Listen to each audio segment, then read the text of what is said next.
started. All right, so this is the last reading class and your last class total, so that's something to look forward to. But we are going to be doing what we did last class as well, which is just a full practice test, so all 35 minutes right away. And then after that, we'll go over the answers. You'll have time to ask questions. We'll kind of see if multiple people miss the same one. We'll go over that one. We'll get your projected scores, and then we'll figure out our raffle winner. We've got a couple gift cards, which are on the line. So one person will win a gift card of their choice. There was a Taco Bell one, but a guy won it over there. So those are on the line. We'll go over that. While you guys are doing the test, I'll write down what names are already in there, but I didn't want to waste too much time getting there. So let's get ready for the test. So it's going to be test number 9. So that'll start, the actual test will start on page 715, but your bubble sheet is on 681. So 681 is the bubble sheet.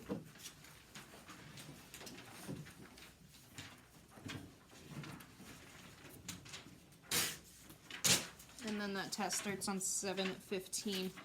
Since we're taking a full practice test, you'll have a chance to use your reading codes. So before we start, go ahead and write your reading code at the top of that test so that you have it in the back of your mind taking that. So reading code is just order that you're taking the test in.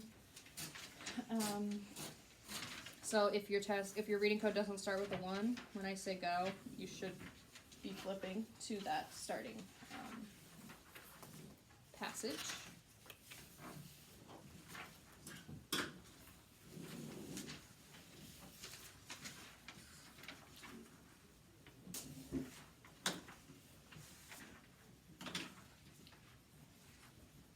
All right, and then once I start the timer, I'll write start time and end time so you guys have an idea of what times we're looking at. I'll give a 5-minute warning and a 1-minute warning.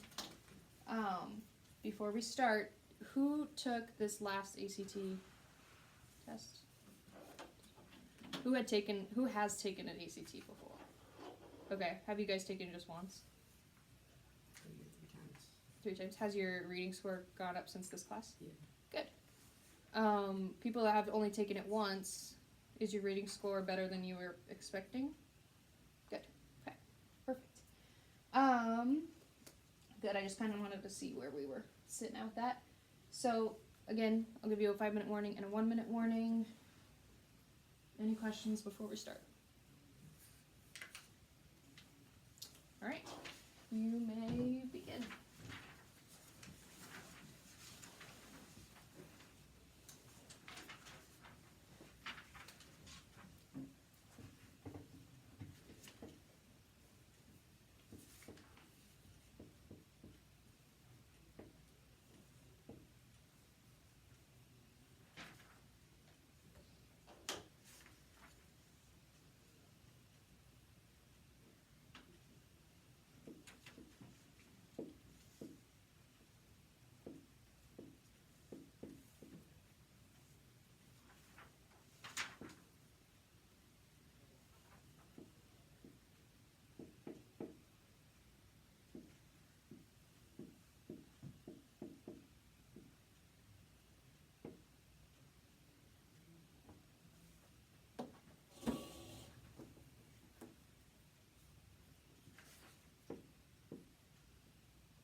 5 minutes left.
One minute left.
Okay, we'll go through the answers. Did everyone get finished in that amount of time?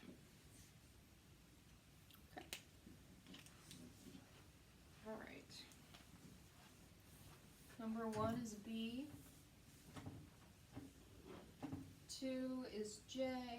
3 is A. 4 is H. 5 is A. 6 is F. 7 is C. 8 is G. 9 is C, and 10 is J. 11 is A. 12 is H. 13 is D. 14 is F. 15 is C. 16 is G. 17 is B. 18 is H. 19 is D.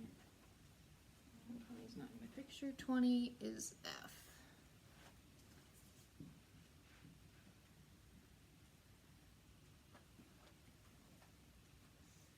'21 is A.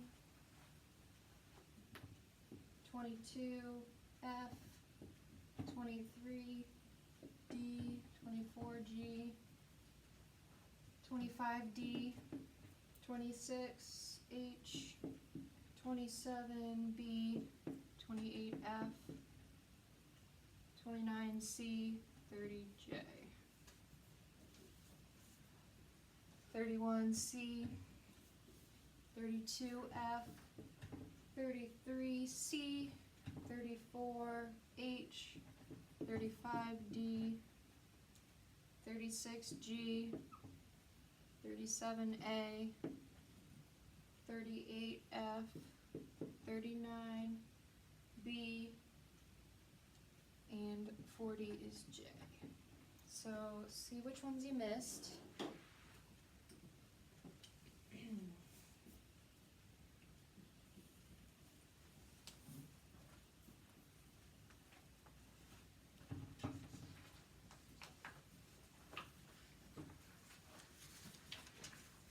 So we have about 10 minutes to go through which ones were most missed and get questions answered. How many missed number 1? Number 2? 3?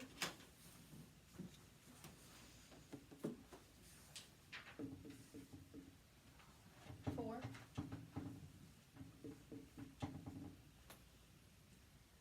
5?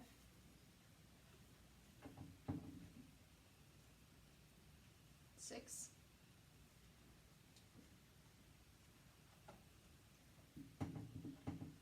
7? 8? 9? 10? Okay. 11? 12? 13? 14?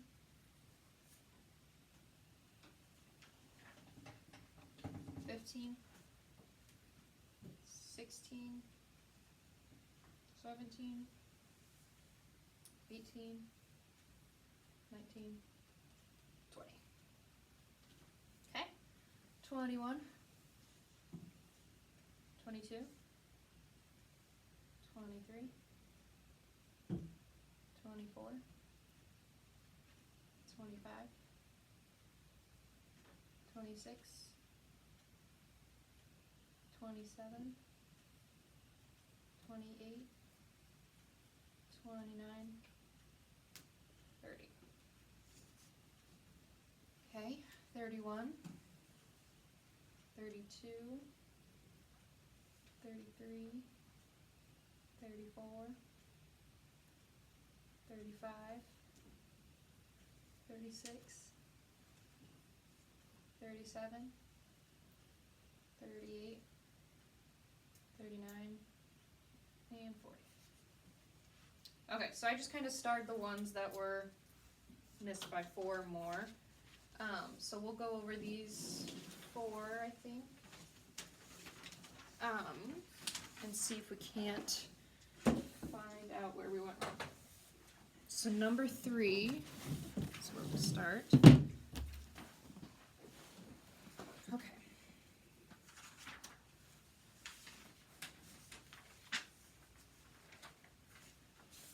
Alright, so number 3 is the one that said, compared to John's initial attitude towards arriving. That one?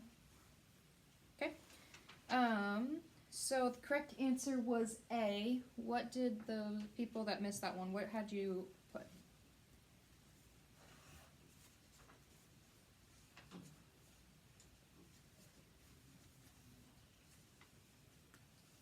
C.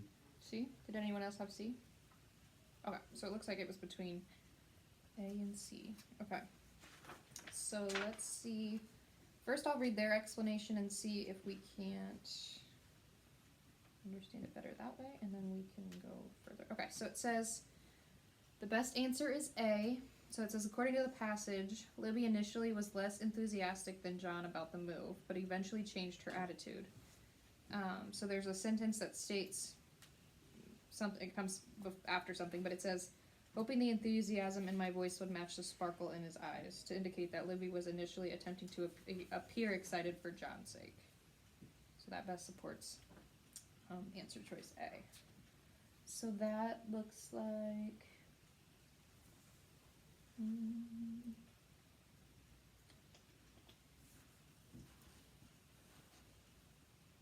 oh, it's like line 21-ish. So that's where that's at. So it wouldn't be C in that, because her initial reaction was she wasn't very excited or enthusiastic, but eventually she got to that point. Does that make sense? Okay. 6. Which of the following is not an accurate description of the passage? So the best answer was F. It says the passage does not describe the hardships faced by a young couple in their first home. While there is some mention of Libby's initial reservations about moving into the new apartment, there is not enough detail about any hardships she and John may have faced to support answer choice F. So this one's kind of like a process of elimination. Did it talk about a glimpse into the lives of two people as they enter a new phase? Yep, they're moving into a new house. A look at how two people with initially divergent viewpoints reach an understanding. So she wasn't as excited about the move. He was. Eventually they got on the same page. And a snapshot of a young couple's journey into a new life together. The people that missed that one, what had you put? Like, I didn't read the question right, so Oh, like, you didn't see the what not? what the answer, like, I had the G's, like a glimpse into like two. Right, you didn't see the not part? Yeah. Yeah. It's crazy how you miss it, even though they do put it in all caps. Yeah, that happens a lot. Had anyone else, had that happen to anybody else? Or did you just get confused? Okay, does that explanation make sense? Okay, and then we've got 11 and 13. So 11 is going to be the next passage. So in the context of lines 46 through 51, so they're going to give us exactly where we're supposed to look. The statement, the measure came to be known as the poverty line, is used to support the idea that blank. So the correct answer was A.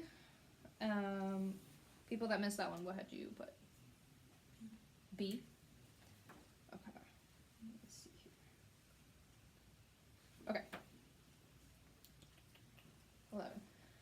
It says, according to the passage, there's no specific measure of the poverty line that can be used to determine poverty. Because the passage refers to this line as being a specific measure, answer choice A is the best. The other answer choices are not supported in the passage. Oh, there is a specific measure. Sorry, I said not, I'm pretty sure. So, let's see.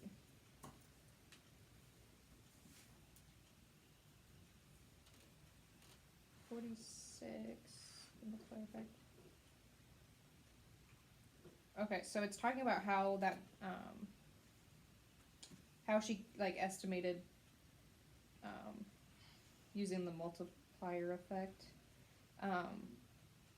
it produced a level of pre-tax household income at or below, which it would consider somebody poor if they were at or below that specific number. And then that was what became known as the poverty line. Does that make sense? So it's an actual specific number. Does that make sense for the people who missed that one? Okay. And 13. It can reasonably be inferred from the passage that Orshonsky estimated that in the 1950s, the fraction of the household income was average American family spent on non-food items was blank. So this one probably just came down to time. You couldn't find exactly where in the passage it said it. So it says, correct answer was D, yep. According to the passage, the average American family in the 1950s spent approximately 1/3 of its household income on food. So when you subtract 1/3 from the whole, 2/3 remains. Therefore, the average American family spent 2/3 of its income on non-food items in the 1950s. So let me see if I can't find that exact.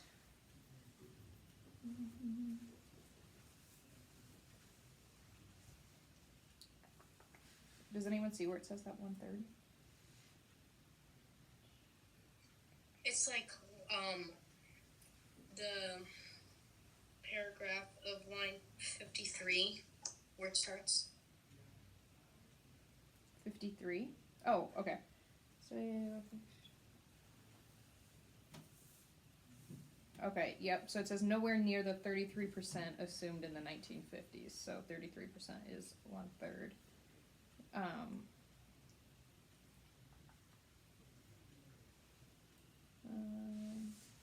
Yeah, so when you subtract that from 2/3, or from a whole, you were left with 2/3.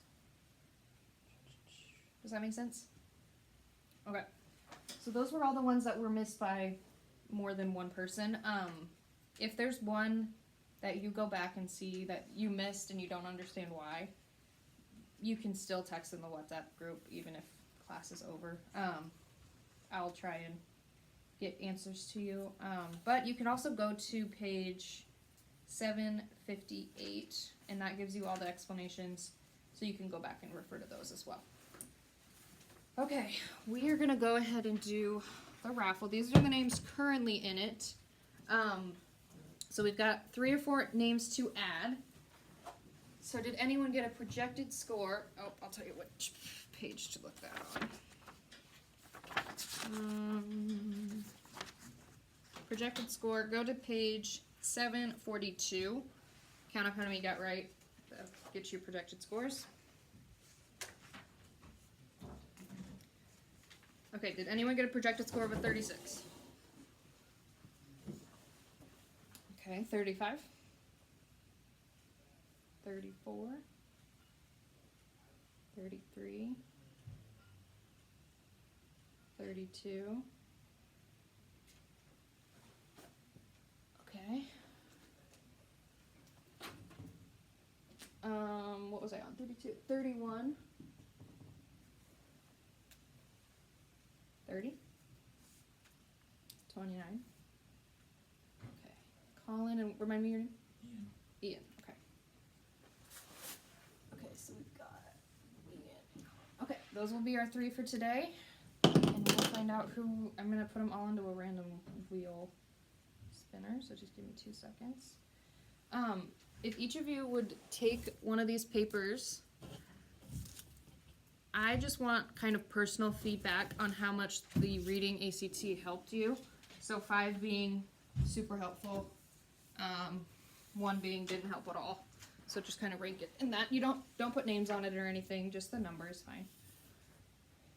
Online people, you get out of that. You don't have to do it. Even if we haven't taken the ACT test yet? Yep, nope, yep. Just how it's, maybe just compare your first practice test to these ones, how if it's got much easier.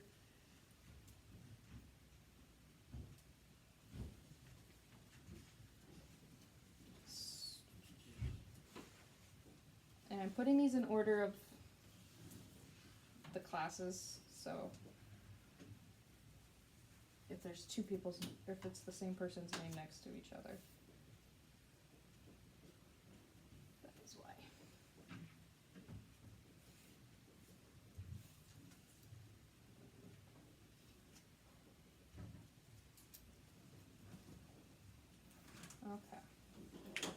all the names are in here. So we'll go ahead and do the spin. I'll do it. So everyone can see, sort of. Are you ready?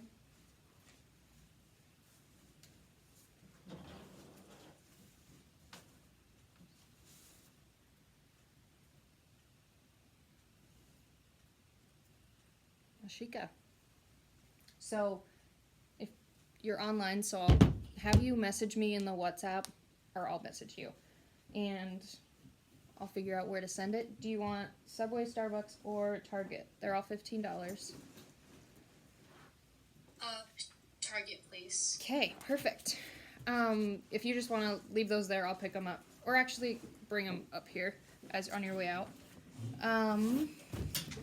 Any questions? You feel free to text me, and that's all I've got.